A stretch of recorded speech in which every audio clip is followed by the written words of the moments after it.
Halo para pendengar, selamat datang di podcast Pedukes, podcast khusus untuk mengenal pendidikan luar biasa. Di episode pertama ini, kita akan melangkah ke dunia pendidikan yang penuh warna dan penuh makna. Sebelumnya, mari kita sapa narasumber kita. Yang pertama ada Matthew. Halo teman-teman semua yang lagi dengerin di rumah atau dimanapun kalian berada. Salam kenal, aku Matthew Mohan. Aku Prodi S1 Pendidikan Luar Biasa, mahasiswa aktif semester 2. Aku dari Fakultas Ilmu Pendidikan, Universitas Negeri Surabaya. Dan untuk pembicara kedua, kita ada Akbar. Nah, perkenalkan, nama saya Muhammad Fadil Akbar dari jurusan PLB Angkatan 22. Saya mahasiswa tuli. Mereka adalah mahasiswa yang telah menempuh berbagai liku-liku pendidikan luar biasa. Kita langsung saja ya untuk topik yang pertama. Untuk kedua narasumber kita, kenapa kepikiran memilih PLB sih? Dimulai dari Matthew. Oke teman-teman, jadi awal mula kenapa sih pengen milih pendidikan luar biasa itu? Pertama, dari dulu tuh, dari kecil maksudnya, itu udah tertarik sama dunia bahasa isyarat. Dan di SMA, saya itu belajar bahasa isyarat secara otodidak. Nah, tapi waktu itu belum tahu tentang budaya tuli. Jadinya saya belajarnya langsung sama teman tuli secara online maupun offline. Nah, di situ ternyata ngelihat bahwa dunia disabilitas ternyata luas banget. Jadi, setelah belajar bahasa isyarat, terus melihat dunia budaya tuli, jadi ngelihat gimana sih dunia disabilitas itu bisa berpengaruh ke lingkungan kita, ke mental health mereka. Jadi, ya itu alasan utama kenapa milih PLB juga, ya karena memang dibutuhkan di Indonesia. Baik, alasan yang sangat luar biasa ya teman-teman. Untuk Akbar, kenapa kok kepikiran milih jurusan PLB? Nah, sebenarnya tuh karena alasan saya masih belum memahami tentang materi disabilitas. Apalagi kondisi saya saat ini adalah penyandang disabilitas tuli. Karena saya kekurangan info tentang mengenai keterbatasan saya, oleh karena itu saya mencari informasi melalui jurusan PLB. Di sini saya akan memahami dan mempelajari tentang hambatan-hambatan saya sehingga saya dapat menyesuaikan agar dapat menjadi sosok yang luar biasa dan juga untuk mengajarkan kepada anak-anak disabilitas sama seperti saya. Begitu. Baik, luar biasa. Jadi memang PLB ini adalah wadah bagi para disabilitas untuk bisa menyuarakan opini mereka, untuk bisa menyentuh jenjang ke yang lebih tinggi. Disabilitas ini tentu saja tidak terlepas dari stigma-stigma masyarakat. Menurut narasumber kita, apa sih stigma yang sering banget kalian dengar dari masyarakat umum? Matthew, bagaimana? Tentunya banyak ya stigma negatif tentang para pendidik luar biasa, karena gimana pun kita mengurus anak yang berkebutuhan khusus, dan di situ banyak masyarakat yang kurang kesadaran tentang disabilitas dan mengira kita tuh mengajar anak-anak yang punya kelainan jiwa atau sakit jiwa gitu. Padahal enggak, disabilitas itu banyak banget macamnya dan cara menanganinya juga berbeda-beda. Ada yang sensorik, ada yang fisik, intelektual, ataupun mental, dan itu semua penanganannya berbeda. Jadi stigma yang negatif tersebut tentang kita mengurus anak kelainan jiwa itu harus perlu dihilangkan gitu. Baik, stigma ini tuh memang benar-benar ada ya teman-teman, baik di lingkungan sekolah, lingkungan masyarakat, maupun lingkungan berkeluarga. Untuk Akbar sendiri, bagaimana stigma yang sering kamu dengar ketika masuk dunia PLB? Nah, kalau orang-orang melihat jurusan PLB itu seperti apa ya? Kalau dalam pandangan masyarakat itu seperti kayak aneh begitu. Jadi dulu saya sempat banget menyembunyikan kalau saya diterima di PLB, saya masih belum percaya diri. Lalu akhirnya saya masuk PLB, saya bertemu dengan teman-teman yang luar biasa. Ada teman tuli, teman disabilitas tunanetra, terus ada Teksa. Mereka semuanya menggandeng tangan untuk menyerukan bahwa disabilitas itu luar biasa. Sehingga akhirnya saya percaya diri untuk menyebarkan kalau saya ini dari jurusan PLB gitu. Saya bangga dari jurusan PLB karena mereka itu sangat luar biasa bagi saya begitu. Baik, itu sebuah jawaban yang luar biasa dari narasumber kita. Stigma-stigma ini tentu sangat negatif dan bisa berdampak bagi orang yang ingin menggeluti dunia pendidikan luar biasa. Namun jika kita telisik lebih jauh, kita bisa melihat bahwa banyak sekali hal yang bisa kita pelajari dari anak disabilitas tersebut. Baik, kita akan ke topik yang kedua. Kuliah di PLB ya. Kuliah di PLB ini susah banget gak sih? Gimana Matthew? Kalau menurut saya ya susah-susah gampang gitu. Karena gimana pun apapun pendidikan itu adalah mulia. Jadi memang harus dijalankan dengan sungguh-sungguh. Apalagi kalau sudah memilih jurusan ataupun memilih sesuatu yang dititik beratkan, itu memang harus sungguh-sungguh. Jadi gimana pun kita kuliah harus benar-benar gitu, tugas dikerjain, terus pengetahuan harus luas. Karena kalau di PLB ini pengetahuan tentang disabilitas itu harus luas gitu. Gimana kognitif mereka, gimana aspek sosial, emosional, perilaku, itu semuanya berdampak gitu bagi kita. Jadi kita di sini karena bukan mengurus atau bukan mengajar anak yang awas atau normal, tapi kita itu punya salah satu anak khusus yang perlu diajar. Jadi memang berbeda, aspek-aspeknya itu berbeda. Jadi kita harus sungguh-sungguhnya itu ya di situ, harus tahu tentang dunia disabilitas itu gimana, baru kita bisa ke dalamnya, lebih dalam gitu loh maksudnya. Ya, itu benar sekali. Di dunia PLB ini perkuliahannya juga kita mendalam tentang mereka. Kita juga jadi tahu apa yang tidak masyarakat ketahui dari balik kehidupan anak berkebutuhan khusus. Bagaimana dengan Akbar? Kuliah di PLB susah nggak sih sebagai mahasiswa disabilitas? Ya sebenarnya sama seperti Mas Mate, ada susahnya, ada gampangnya. Tapi bagi saya sendiri seorang mahasiswa disabilitas tuli, ya jujur saja sangat susah. Karena saya terbatas dalam komunikasi, memahami materi dari dosen. Bahkan saya sendiri seorang disabilitas tuli, saya ada materi pembelajaran tentang tuli, bahkan saya masih belum cukup paham loh. Ini kita sama-sama belajar. Jadi ya ada susahnya, ada gampangnya. Yang penting niatnya tuh harus mau belajar terus, tugasnya dikerjain, insya Allah nanti lancar gua sampai lulus gitu. Oke. Perkuliahan itu sama saja teman-teman. Kita harus tetap konsisten belajar meskipun terdapat berbagai banyak kegiatan atau terdapat banyak mungkin bagi teman-teman yang sudah bekerja untuk membagi waktu mereka dengan part time. Lalu ini ada pertanyaan yang sering banget ditanyakan. Bagaimana kamu menjaga kesehatan mental dan emosional sebagai mahasiswa PLB? Kita tahu sendiri bahwa mahasiswa PLB akan sering berurusan dengan anak spesial, yang dimana anak spesial ini ya tentu saja berbeda dari yang lain secara segi fisik, emosional maupun dari kognitif. Bagaimana Matthew? Oke, jadi gimana sih cara menjaga kesehatan mental sebagai mahasiswa? Tentunya ya kita sebagai mahasiswa tuh memang banyak mungkin antara itu stres karena tugas ataupun apapun itu organisasi, tapi kita harus percaya bahwa kita tuh bisa gitu, harus percaya diri kalau kita itu bisa.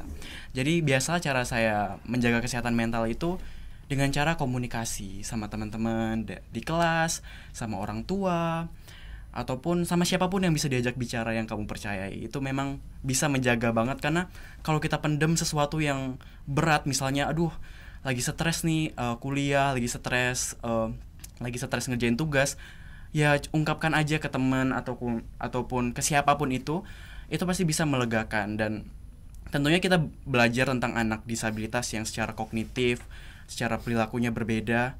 Ya nggak apa-apa guys, pelan-pelan aja, pelan-pelan buat mengetahui gimana karakteristik mereka, dan kita belajar terus.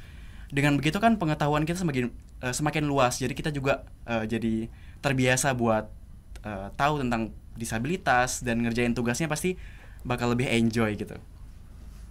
Baik, jawaban yang luar biasa ya teman-teman dari narasumber kita. Lalu Akbar, bagaimana sih kamu menjaga kesehatan mental dan emosional dikala kita sebagai calon pendidik PLB ini? Nah, cara menjaga kesehatan versi saya biasanya saya menganggap bahwa apa yang saya usahakan ini adalah ibadah. Cara mengajar anak luar biasa itu kan juga mengajarkan ilmu, menyebarkan ilmu. Jadi ya gak usah dipikir terlalu berlebihan sih, cuma anggap saja ibadah, insya Allah nanti ada balasannya. Lalu kalau memang lagi stres banget, pengen curhat-curhat, ya biasanya ke masjid sendiri gitu, curhat sama Allah gitu. Saya hebatnya sudah sampai sekarang gitu. Dunia lebih ke agamis lah, cara menyembuhkan mental menurut saya. Oke, terima kasih atas jawabannya Akbar. Untuk menjaga kesehatan mental maupun emosional itu sudah menjadi basic atau basic skill bagi kita ya anak PLB agar bagaimana kalau pengajarnya ikut stres, nanti pendidiknya bisa saja dia terpengaruh oleh kita, karena anak PLB ini banyak yang sensitif ya teman-teman.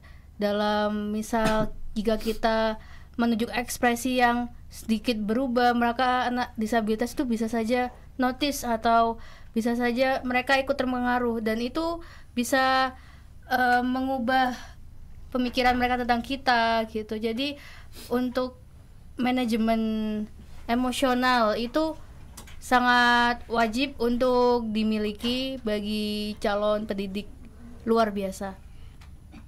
Oke, ini mungkin kita akan sedikit menelisik lebih dalam ya. Tugas di PLB itu apakah cuma ngajar? Kan pendidikan luar biasa. Apakah cuma ngajar aja? Gimana, Matthew? Oke, jadi pendidikan luar biasa itu tidak hanya mengajar ABK yang secara terus-terusan anak berkebutuhan khusus, tapi kita juga mengembangkan talent mereka, minat dan bakat mereka. Jadi nggak terus-terusan mengajar, tapi mereka juga karena punya minat masing-masing, tentunya kita kembangkan. Dan juga PLB itu tanggung jawabnya bukan hanya di ranah disabilitas, tapi juga ke kesadaran tentang disabilitas itu sendiri. Karena yang kita lihat sekarang masyarakat itu banyak banget yang masih punya stigma negatif, dan itu sangat ngeselin sih menurut saya. Karena kesadaran tentang disabilitas itu harus diperjuangkan, karena masyarakat ini harus harus buka mata gitu tentang disabilitas. Kalau disabilitas itu bukan kutukan, disabilitas itu bukan hal yang selalu negatif. Jadi kesadaran disabilitas itu yang harus digaungkan oleh mahasiswa pendidikan luar biasa, seperti itu. Baik, itu memang alasan yang kita harus terima ya teman-teman. Memang kita di sini di PLB ini sering nggak satu, nggak dua kali, tapi berkali-kali mendapatkan stigma negatif yang harus kita basmi dengan mendalami ilmu pendidikan luar biasa. Untuk Akbar, apakah tugas di PLB itu mengajar saja bagi Anda? Yang menurut saya enggak sih, seperti namanya jurusan pendidikan luar biasa. Jadi kita ini diajarkan untuk mendidik anak-anak yang luar biasa. Jadi sebelum kita mendidik anak tersebut, kita dilatih untuk menjadi pendidik yang luar biasa. Semua orang pasti bisa kok mengajar, tapi enggak semua orang bisa mendidik. Hanya orang-orang yang tulus lah yang bisa mendidik, dan itu ada di PLB. Jadi PLB spesialis untuk orang-orang yang sabar, orang-orang yang tulus, dan itu tidak dimiliki oleh semua orang. Gitu. Baik, memang begitulah, demikian kebenaran dari ketika kita mendalami ilmu pendidikan luar biasa. Kita tidak hanya mengajar atau mendidik, kita juga harus memberitahu kepada orang tua, kepada masyarakat awam bahwa anak spesial ini bukan terkutuk atau bukan sebuah azab ya bagi orang tua. Ini adalah sebuah anugerah yang ada hikmahnya tersendiri yang diberikan kepada Tuhan kepada orang tua anak disabilitas. Oke, selanjutnya apa saja tantangan dan hambatan yang menurutmu akan dihadapi calon maba di jurusan PLB? Bagaimana, Matthew? Oke, jadi pastinya tantangan itu ada ya di setiap jurusan. Kalau bagi saya waktu awal-awal masuk PLB itu tantangannya itu harus ngerti tentang karakteristik anak kecil. Yang kita tahu juga ya saya masih anak-anak tapi harus ngurusin anak-anak gitu. Jadi kan bingung waktu awal-awal jadi maba kan. Nah, makanya tantangan yang biasanya kalian akan hadapi adalah gimana sih cara mengetahui karakteristiknya itu dan gimana cara menanganinya atau bagaimana cara merubah misalnya sosialnya yang kurang kita ubah ke sosialnya jadi lebih baik. Nah itu tuh adalah suatu tantangan karena gimana pun kalau kalian nggak ngerti tentang dunia disabilitas ataupun kalian belum searching tentang itu, kalian pasti bakal kaget karena waktu saya semester 1 itu sudah ada tuh tugas observasi ke sekolah luar biasa. Jadi kalian bisa ngelihat secara langsung entah itu berupa observasi, wawancara atau tes ke anak didik tersebut, kalian bakal ngelihat oh ternyata karakteristiknya gini. Dan karakteristiknya itu beda-beda dan kadang-kadang bikin kaget gitu. Kadang ada yang nggak mau ngejawab, misalnya dengan anak autistic spectrum disorder, itu dia punya dunia sendiri dan itu menurut saya, wah ini gimana dong cara ngajarnya. Nah di situ nanti kalian bakal dapat pengarahan atau dari dosen gimana sih caranya untuk mendapatkan hati anak-anak gitu loh. Nah itu sih tantangan yang harus kalian hadapi sebagai mahasiswa pendidikan luar biasa. Beginilah, benar itu memang tantangan ini akan calon maba hadapi dalam berproses di pendidikan luar biasa. Bagaimana tentang hambatan yang akan dihadapi maba, Mas Akbar? Nah, tantangan dan hambatan untuk maba sih mungkin seperti kita kalau kita masuk jurusan PLB itu kita belajar tentang ilmu-ilmu baru, hal-hal baru yang sebelumnya masih belum pernah kita pelajari. Contohnya mungkin kalau misal jurusan matematika itu kan waktu SD sampai SMA kita belajar matematika. Tapi kalau PLB ini belum kita pelajari sama sekali sebelumnya. Jadi yang penting kita punya daya minat untuk belajar terus memahami tentang disabilitas. Setelah itu kita mengamalkan dan mengajarkan, pasti alhamdulillah lancar kok. Intinya hambatan-hambatan itu bukan masalah besar. Kalau teman-teman masih mau terus belajar, semangat belajar, nggak boleh nyerah, begitu. Baik, itu pesan bagi calon maba atau teman-teman yang masih SMA mungkin. Jika ingin mengetahui lebih dalam apa itu PLB, mungkin bisa di searching atau mungkin bisa jadikan podcast ini sebagai salah satu sumber kalian untuk memilih atau mempersiapkan diri untuk memasuki dunia pendidikan luar biasa. Baik, tidak terasa ya kita sudah di penghujung podcast. Sebelum kita tutup pembahasan episode ini, mungkin setiap pembicara bisa memberikan kata-kata mutiara bagi yang ingin masuk PLB. Oke, Matius, dipersilakan. Baik teman-teman, quotes dari saya adalah disabilitas itu bukan hanya sesuatu yang tidak bisa kita lakukan, tapi disabilitas itu juga tentang hati orang yang tidak bisa untuk memiliki kesadaran tentang disabilitas. Itu juga disabilitas. Jadi terus gaungkan apa itu kesadaran disabilitas dan jangan pernah menyerah, jadi diri kamu sendiri. Dan itu aja. Baik, sangat luar biasa dari pembicara kita Matthew. Lalu Akbar, apakah ingin memberikan satu kata atau dua kata mutiara bagi yang ingin masuk pendidikan luar biasa?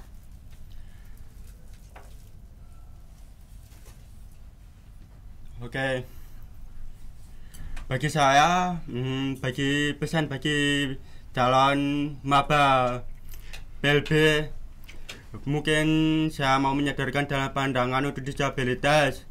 Mereka mahasiswa disabilitas dan juga masyarakat disabilitas, warna disabilitas di luar sana, mereka sudah berusaha untuk memahami kondisinya, menerima segala kekurangannya, lalu mereka juga udah berusaha untuk beradaptasi, dan ya itu nggak gampang loh. Lalu teman-teman mau nggak juga beradaptasi dengan kondisi mereka? Dan salah satu caranya adalah untuk masuk jurusan PLB. Ini adalah salah satu langkah untuk